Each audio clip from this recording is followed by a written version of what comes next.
On vous souhaite la bienvenue à ériclatour.com. Parlons politique, politique fédérale, avec le député de Saint-Jean à la Chambre des communes, Jean Rioux, qui va faire un peu le bilan de la dernière année. Et parlons bien sûr de 2018, celle qui s'amorce maintenant. Même scénario également du côté de l'Assemblée nationale avec la députée d'Iberville, Claire Sanson, de la Coalition Avenir Québec, que l'on reçoit à l'instant.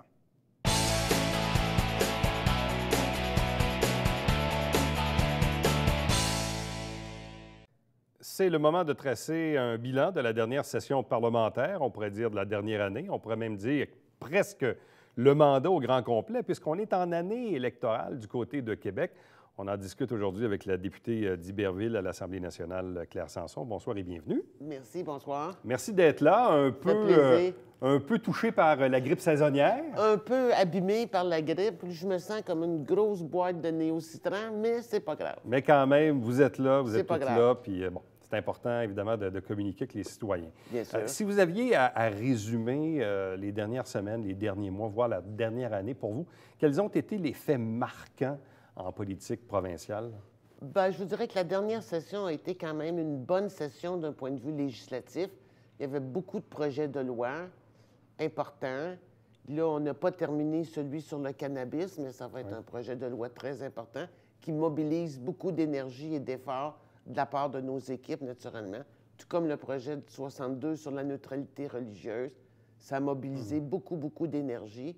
C'était une bonne session, plus de projets de loi que les autres. Puis bien sûr, bien, ça a été parsemé de tous les mini-scandales. Et puis l'affaire Ouellette. Puis il y a toujours des petites planches qui retroussent à gauche et à droite. Alors ça a été une session assez occupée. Bon. Au niveau de la joute politique, forcément teintée par une année électorale, teintée par quelques sondages qui visiblement montrent une tendance à la hausse, mais assez stable quand même, une tendance profitable pour la Coalition Avenir Québec que vous défendez avec M. Legault. Est-ce que ça a changé aussi un peu, disons, certaines formes d'équilibre dans les pouvoirs, l'attraction qu'on peut avoir avec le Parti québécois, Québec solidaire, le Parti libéral lui-même? Bien sûr, naturellement. D'ailleurs, il faut dire que moi, je suis très en faveur des élections à date fixe, mais il faut réaliser que ça fait des mandats de 3 ans, parce que la 4e année, c'est une année préélectorale.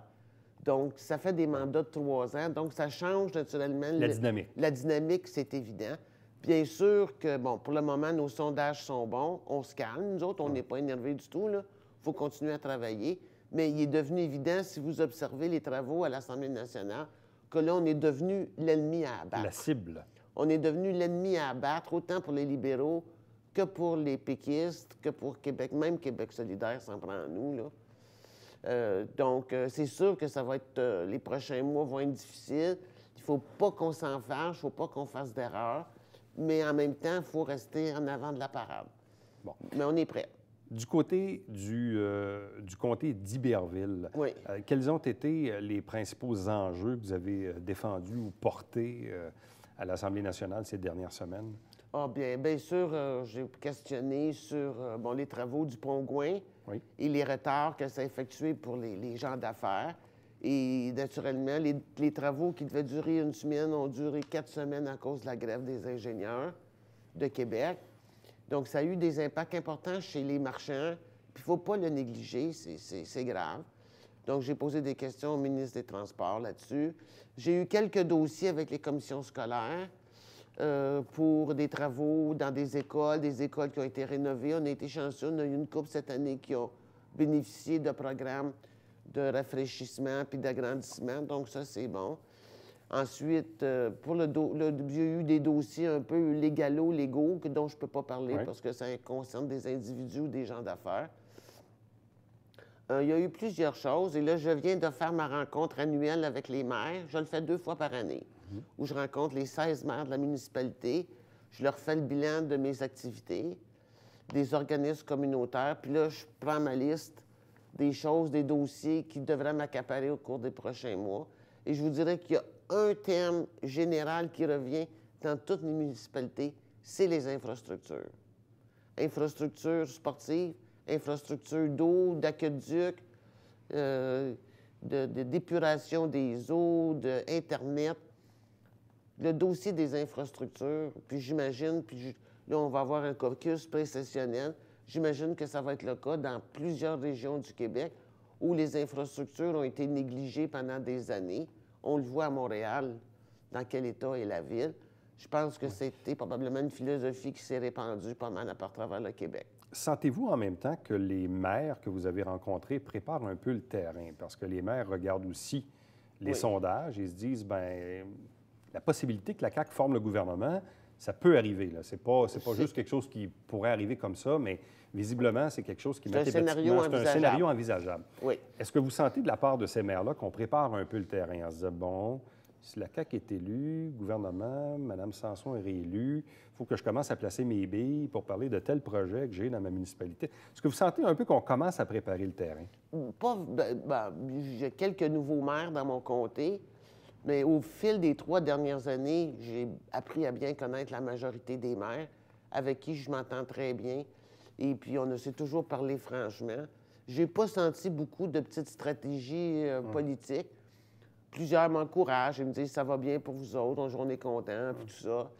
Et puis tout ça, mais je ne sens pas vraiment de grandes idées, peut-être trop tôt encore. Bon. Et à cette rencontre des maires, est-ce que le maire de Saint-Sébastien lui-même était là? Non, Martin n'est pas venu. Okay. Je ne sais pas pourquoi, il était peut-être gêné. Moi, je l'ai invité parce que c'est... OK, vous l'aviez quand même invité? Bien sûr, je l'avais invité. C'est lui qui n'est pas venu? Bon. Bien, il n'est pas venu, il y a eu un empêchement le matin. Mais moi, je l'ai invité, il n'y a pas de problème. C'est pas parce qu'il va se présenter contre moi. C'est ça, il faut ouvrir la parenthèse, c'est que le maire de Saint-Sébastien, Martin Thibert, sera le candidat, l'adversaire de Mme Sanson, l'adversaire libéral de Mme Sanson dans aux prochaines élections. Bon. Là aussi, votre adversaire péquiste semble presque connu, là, M. Dionne, là, qui devrait se voir confirmer la candidature là, dans les prochaines semaines. Ah oui. Bon. Mais du côté de la CAQ, le portrait est quand même pas mal complet, parce que là, vous représentez. Bien sûr, oui, j'aimerais ça faire un autre mandat, juste un autre. Votre collègue Robert Chambly, même chose? Oui, Jean-François aussi. Et là, vous avez un candidat ici, Stéphane Laroche, dans Saint-Jean, qui est déjà confirmé par M. Legault. Donc, ici, là, dans le Haut-Richelieu, Rouville, Vallée du Richelieu, le topo est pas mal complet. Barrette dans Bordua, Nathalie Roy dans Montarville. Et le chef annonce à toutes les semaines des candidatures, là. Donc, on va être assez prêts. Bon. Là, vous commencez à avoir de l'expérience dans la campagne électorale. Oui, j'aime ça aussi. Mais là, il faut que je me trouve des bénévoles. Ça, je suis pas bonne là-dedans. Il faut que j'achale le monde. OK. Pour trouver des bénévoles. Pour trouver des bénévoles, faire des téléphones, puis tout ça, il faut que je fasse ça. Pour monter votre organisation politique. Et c'est ça. La dernière fois, ma campagne, là, je l'ai faite tout seul. Mais ça a marché parce que vous êtes... Ça a marché, je me suis fait élire, mais je l'ai fait tout seul, là. Là, j'aimerais ça avoir un petit peu d'aide, là. Alors, je vais me mettre là-dessus, là, après les congés des fêtes, là. Bon. Et là, pour vous, dans le fond, dans la prochaine année, je comprends que oui, on va être en campagne électorale. Vous avez un caucus précessionnel, je pense, à Sainte-Adèle, quelque chose comme ça, en janvier. Là, il va se passer quoi pour vous là, dans les prochaines semaines et les prochains mois? Moi, je dois peaufiner avec les gens de la permanence la plateforme culturelle du parti pour les prochaines élections. C'est ma responsabilité, comme j'ai le dossier de la culture et de la langue. Donc, je dois peaufiner ça. J'ai un bon bout de fait sur la langue et la francisation des immigrants. J'ai déjà fait mon rapport l'année passée. Mais je dois terminer notre plateforme culturelle. Alors, je vais continuer à travailler là-dessus. Puis on a des idées sur d'autres choses. Là. Comme je vous parlais tantôt, là, les infrastructures, là, je sais que c'est un problème partout. Donc, je vais me faire un devoir d'alerter mon collègue qui est responsable des infrastructures à ce dossier-là pour dire, là, pensez dans la plateforme à mettre quelque chose ou à étudier quelque chose pour les infrastructures des différentes régions du Québec. Et les besoins sont énormes. Bon, vous faisiez référence au dossier Sinon, je vais niaiser. Oui. Et là, vous faisiez référence au dossier de culture et de communication dont vous êtes la porte-parole, puis c'est votre domaine d'expertise. Qu'est-ce que vous pensez de la décision du fédéral concernant Netflix? Horreur. C'est une horreur. Parce que c'est d'établir l'iniquité fiscale. C'est d'admettre que l'iniquité fiscale, c'est correct. Moi, si j'étais un commerçant, je m'ouvrirais, surtout nous autres, on est sur le bord des États-Unis, là. Je pourrais m'ouvrir un bureau à Burlington, puis vendre des affaires, puis pas charger de taxes. Je pense pas qu'un petit commerçant s'en sortirait très longtemps. Moi, je pense que c'est une horreur, et je pense que Mélanie Joly est mal entourée pour que personne dans son cabinet de 382 personnes il a élevé le drapeau pour dire « Faites pas ça, c'est épouvantable. » C'est parce qu'ils sont mal entourés, là, ou complètement pas connectés, là. Ça n'a pas de bon sens. Pourquoi on paierait une taxe sur Illico et tout.tv puis qu'on n'en paierait pas sur Netflix? Puis c'est pas une nouvelle taxe, là. C'est la même Moses de taxe qu'on paye sur nos bobettes. Et pour vous, quels sont les autres enjeux en culture-communication? Bien, moi, mon enjeu fétiche, c'est Télé-Québec. Je veux que Télé-Québec joue un rôle plus important en matière de culture. C'est très important pour moi. Et je pense qu'il est temps que... Puis là, je dis pas ça à cause des événements récents, là. Il y a beaucoup d'argent chaque année en culture qui va à l'humour. Moi, je pense que l'industrie de l'humour, elle est à maturité. Les gens qui y œuvrent vivent bien. Ils sont en santé. Il est peut-être temps qu'on fasse un peu quelque chose pour le théâtre, la danse, l'édition. Qu'on mette le focus sur un autre segment de la culture de façon à lui permettre de rayonner un petit peu plus. Puis je dis pas ça à cause de Gilbert Rozon, puis tout ça, là, ça n'a pas de rapport. Mais c'est quand même des industries qui se sont bien développées, qui sont prospères aujourd'hui. On ne peut pas dire que les gens qui œuvrent dans le milieu de la danse ou du théâtre vivent aussi bien, ou dans l'édition. Moi, je sais, j'ai un frère qui est écrivain, c'est épouvantable. Moi, une chance qu'à Noël, là, tout le monde à qui je donne un cadeau, il y a un livre de mon frère. Parce que c'est la seule façon de le faire, qu'ils réussissent à vivre un peu. En terminant, comment se porte le célèbre Pepper? Ah, le beau Pepper, là, Votre chien qui vous accompagnait là, à l'Assemblée nationale en Ouais. guise de prévention de crise d'épilepsie. D'épilepsie. Et là, il est en pause? Bien, il est effectivement à la retraite, parce qu'il y a 10 ans, là. Ouais. Mais heureusement pour moi, la retraite, c'est un concept d'humain, c'est pas un concept d'animal. Donc, il ne le sait pas qu'il est à la retraite. Donc, il continue à travailler. Et la dernière semaine où on a siégé à l'Assemblée nationale, M. Chagnon et M. Bonsaint, le directeur, le secrétaire général, ont dévoilé la photo de Pepper Ah oui, c'est fait. à la cafétéria de l'Assemblée nationale. Alors, il trône, là. Il est immortalisé. Puis là, on a bien ri parce que j'ai dit à M. Chagnon, j'ai dit, je pense que vous avez commis un impair. J'ai dit, mon chien ne peut pas avoir son portrait à l'Assemblée nationale avant mon chef. Quand même, c'est inacceptable. M. Legault était-il offusqué? Non, M. Legault n'était pas offusqué. Non, non, mais il va bien, Pepper. Madame Sanson, merci beaucoup. Merci à vous. Joyeux temps des fêtes, bonne Merci. campagne électorale, puis soignez bien votre grippe saisonnière. La grippe d'homme. La oui. méchante grippe d'homme. Merci Oui, bien, beaucoup. joyeux temps des fêtes à vous aussi et à vos téléspectateurs. Restez avec nous. Au retour, on parle politique fédérale.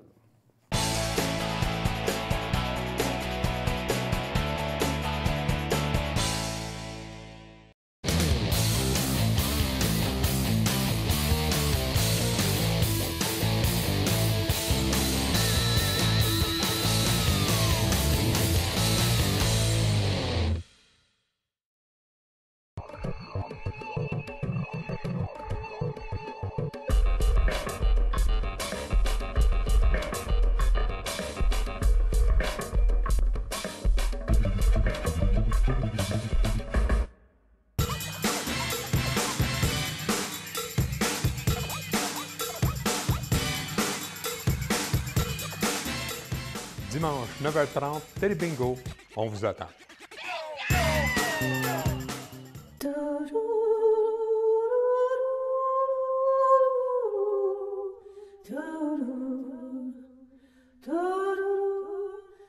Coulisses Bêta, jeudi, 19h.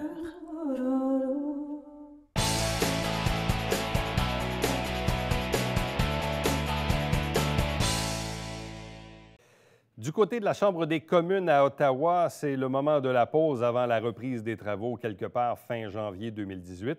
On trace un peu le bilan de la dernière année, parler aussi des enjeux pour l'année 2018 à venir avec le député fédéral de Saint-Jean, Jean Rioux. Bonsoir et bienvenue. Bonsoir. Alors, comment s'est portée la dernière année du côté d'Ottawa? Ça a été une année très intense, principalement au point de vue personnel, suite à la nomination comme secrétaire parlementaire. Donc, ça a amené beaucoup de défis, donc beaucoup d'interventions à la Chambre des communes, période de questions. Les ministres sont souvent absents, donc on prend la relève. Ça a été aussi, on a eu à défendre nos budgets au niveau de la défense. Et aussi, bien, le soir, des sessions d'ajournement qu'on appelle les late shows.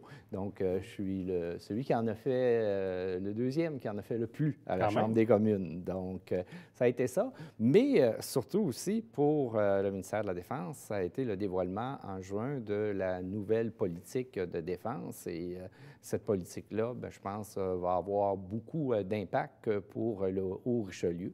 Mais je pense qu'on a eu une première annonce qui a été le retour de la formation universitaire, dont le ministre est venu il y a 2 semaines annoncer le début à l'automne. Aussi, impact, on a vu au niveau de nouveaux investissements, que ce soit le nouveau pavillon académique à la garnison et la nouvelle clinique qui est en construction, qui est un investissement de 40 millions. Donc, on parle de 125 millions. Mais aussi, il ne faut pas oublier que nous avons l'école de recrues à la garnison où présentement 5 000 officiers viennent se faire former ici et avec la nouvelle politique, ça va passer à 6 000. Donc, c'est des retombées importantes pour le comté de Saint-Jean, ces gens qui viennent ici. Puis, on oublie souvent que les parents viennent lors de la diplomation des recrues et l'ensemble des hôtels de la région sont occupés. Ça va jusqu'à Saint-Hubert. Donc, c'est un palier de gouvernement économique là, important pour le Haut-Richelieu. Bon, pour le travail d'un député, de se voir ajouter une fonction de secrétaire parlementaire, bon, dans ce cas-ci, pour vous, c'est la défense. Remarquez qu'avec les enjeux du comté de Saint-Jean, il y a aussi une certaine logique de par les installations militaires. Mais qu'est-ce que ça change dans les faits pour le travail d'un député de se voir ajouter cette tâche, cette responsabilité? Bien, plus de présence à Ottawa. Donc, le vendredi, on est à peu près toujours présents, les secrétaires parlementaires. Les ministres, eux, quittent pour faire des annonces le vendredi. Donc, c'est une journée de moins dans le comté. Donc, on doit faire la fin de semaine du rattrapage le samedi, dimanche, même faire certains moments du bureau le samedi matin et aussi rencontrer les citoyens parce qu'il faut garder le pouls avec notre comté puis valider les enjeux, les lois qu'on est en train de passer à Ottawa, bien, d'avoir le sentiment. Puis, on en a eu quelques-unes, là, que c'était important que j'ai le pouls de la population. Bon. Mais le travail de secrétaire parlementaire est un peu méconnu, je pense, de la population. Les gens connaissent les ministres. Mais secrétaire parlementaire, c'est un peu méconnu, dans le fond. Vous faites quoi? Qu'est-ce qu'on vous demande de faire comme travail? Bon, c'est de remplacer le ministre, tout simplement. Ça, ouais. Et ce qu'on dit souvent, comme le ministre se plaît à le dire, il dit que c'était le numéro 2 à la défense. Donc, on a à le remplacer à la Chambre des communes, répondre aux questions de l'opposition. Je disais tout à l'heure, les sessions d'ajournement, aussi beaucoup de documents aussi à signer au niveau de la défense et aussi d'être là pour représenter le ministre à l'ensemble du Canada, donc d'être présent à des événements importants, comme ce fut le cas dernièrement, le Sommet de la paix à Vancouver, le Forum de la sécurité. Défendre le budget avec le ministre devant le comité du rôle qu'on appelle, donc comité plénier. Donc, c'est on va intervenir, défendre des projets de loi, de prendre la place du ministre durant la journée pendant qu'il est occupé, puis être là, faire des discours, puis aussi de répondre, parce qu'il y a un interjeu de questions-réponses là, qui est important à Ottawa, contrairement à Québec, en siégeant 5 jours, et dans la journée, on n'arrête pas, contrairement à Québec. Est-ce que le fait français aussi, il joue pour quelque chose? Parce que parfois, dans certains cas, on a des ministres qui sont soit bilingues, dans d'autres cas, un peu moins à l'aise avec la langue française. Donc, parfois, les secrétaires parlementaires aussi viennent pallier à ce volet-là. Est-ce que c'est un peu votre cas, vous, à la défense? Bien, dans mon cas, ça joue. Le ministre est en apprentissage du français, donc ça permet d'avoir une plus grande présence francophone. Et c'est quand le premier ministre m'a nommé au mois de janvier l'an dernier, c'était une des choses, il dit, je veux qu'il y ait une plus grande présence au Québec et de faire le lien entre le monde civil et militaire. Donc, ça faisait partie de mon mandat. Bon, vous avez fait référence tantôt à l'annonce récente au Collège militaire. Donc, est-ce qu'on sait maintenant qu'à compter de septembre 2018, il y aura donc des changements importants au Collège militaire Royal Saint-Jean? Oui, avec la formation universitaire, donc c'est un changement qui est important. Et par les années suivantes, bien, le nombre d'officiers va augmenter. Et aussi, on va augmenter la nouvelle politique dans les prochaines années. Le nombre de militaires va augmenter de 3 500 plus 1 500 réservistes. Bien, il y a du recrutement qu'on devra faire, pas seulement parce qu'on a augmenté le nombre qu'on va avoir besoin pour nos missions, mais aussi le phénomène des baby boomers qui prennent leur retraite est là. Donc, le retour de la formation universitaire ici, c'est un besoin. Bon, avons-nous les infrastructures nécessaires au Collège militaire et à la garnison pour accueillir tout ce beau monde-là? Est-ce que vous maintenez toujours, évidemment, ces ententes que vous avez avec la corporation du campus Fort-Saint-Jean, avec la ville aussi? Et avec le cégep aussi, qui nous fournit un certain nombre de professeurs et d'infrastructures pour le cours collégial qui est donné au collège. Donc, oui, c'est maintenu. Et présentement, on a les équipements pour les installations dans les deux cas. Et quand on parle, il va y avoir 1 000 personnes de plus, de 1 000 nouvelles recrues qui vont s'ajouter aux 5 000, mais il va en avoir davantage. Donc, il va sûrement on devra faire affaire aussi avec un autre établissement militaire. Mais l'évaluation a été faite qu'on est capable d'en avoir 1 000 de plus à la garnison. Bon, outre le volet militaire, dans le comté, il y a évidemment la présence de Parc Canada qui est quand même drôlement importante. Est-ce que il y a des choses qui peuvent bouger en 2018 de ce côté-là? Bien, présentement, il y a énormément d'investissements qui se font. On a vu sur la bande du canal. Donc, il y a des investissements qui sont commencés là, qui vont être continués au cours de 2018. Et on devrait aussi, à Saint-Paul, là, prochainement aussi, annoncer des investissements au niveau des bâtiments historiques là, importants. Donc, il y a des demandes qui ont été faites par Saint-Paul. Et ce que j'entends, moi, à Ottawa, ça semble bien aller. On devrait faire des investissements importants à Saint-Paul. Bon, du côté des douanes et principalement de cette crise là, des migrants qu'on a eue ces derniers mois, est-ce que c'est actuellement sous contrôle ou est-ce que on a souvent l'impression, oui, on voit ça dans les nouvelles nationales, mais souvent l'impression que le Canada est une espèce de porte d'entrée incroyable où les gens traversent comme ça de façon assez facile, une espèce de petit passage entre l'État de New York et le côté québécois. C'est pas un peu troublant, ça? Non, je pense qu'on a un des systèmes, les Américains disent, on a un des systèmes les plus sécuritaires. Rentre pas qui veut ici. Ce qui se fait, on parle de réfugiés. On a eu le cas des Haïtiens et on s'attend peut-être à une vague d'Amérique du Sud qui pourrait venir, qui serait probablement moins grande. Ces gens-là, avant d'être acceptés ici, c'est pour ça qu'il y a des installations aux frontières, qu'on a été obligé d'agrandir, pour s'assurer que ces gens-là, finalement, ont le statut pour pouvoir être pour être admis ici.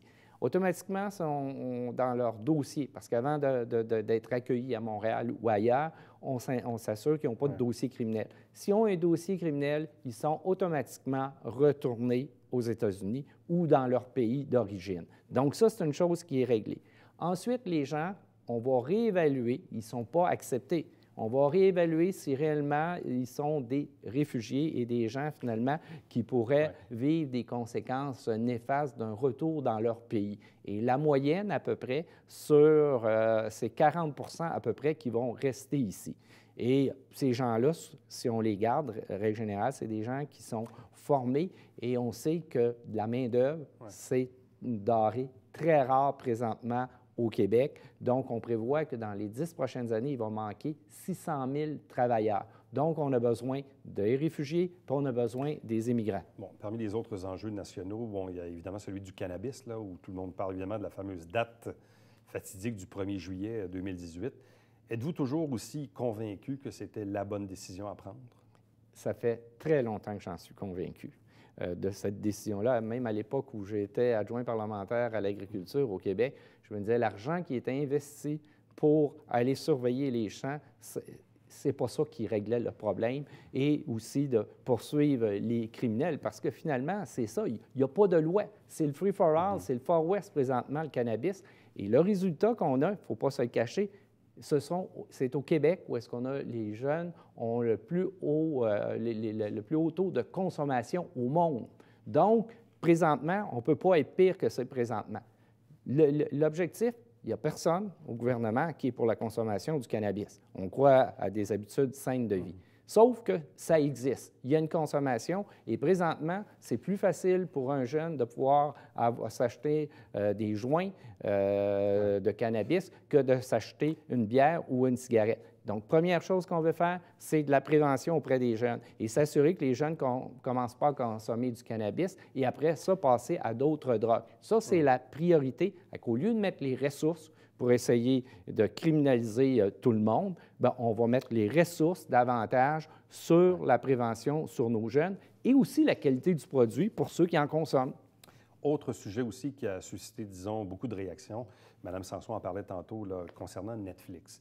Êtes-vous toujours aussi convaincu que c'était la bonne décision à prendre que de permettre une certaine forme d'iniquité fiscale à l'égard de ce géant américain contre des Vidéotron, des Illico, des Radio-Canada, d'autres compagnies là, qui font des affaires ici actuellement? OK. Si on le regarde au niveau strictement fiscal, au niveau de l'équité, il y a effectivement, il faut analyser la situation et ça relève du ministre des Finances. Par contre, au niveau de la culture, et c'est ce que Mme Joly a fait, Mme Joly, ce qu'elle a fait, elle a réussi à avoir des fonds pour assurer que le milieu culturel ait plus d'argent et principalement le milieu francophone. Et présentement, si on regarde dans le monde occidental, le Canada est le pays qui donne le plus pour le milieu culturel. Donc, on a un milieu qui est très subventionné, mais il fallait s'assurer des ressources. Quant à savoir au niveau de taxer tout le monde, bien, on va avoir un budget et on va attendre ce que le ministre des Finances va en faire. Et quand il est venu ici, il y a à peu près un mois, il y a eu une consultation avec le milieu et c'est un élément qui a été amené au ministre. M. Rioux, merci beaucoup. Ça m'a fait plaisir. Déjà terminé. Oui, déjà terminé. Le temps passe vite. On va vous souhaiter une bonne année 2018. Puis la même chose à l'ensemble de la population. On va souhaiter des joyeuses fêtes, surtout de la santé et de la paix. Merci beaucoup. Restez avec nous. Au retour, on vous présente le Babillard quotidien.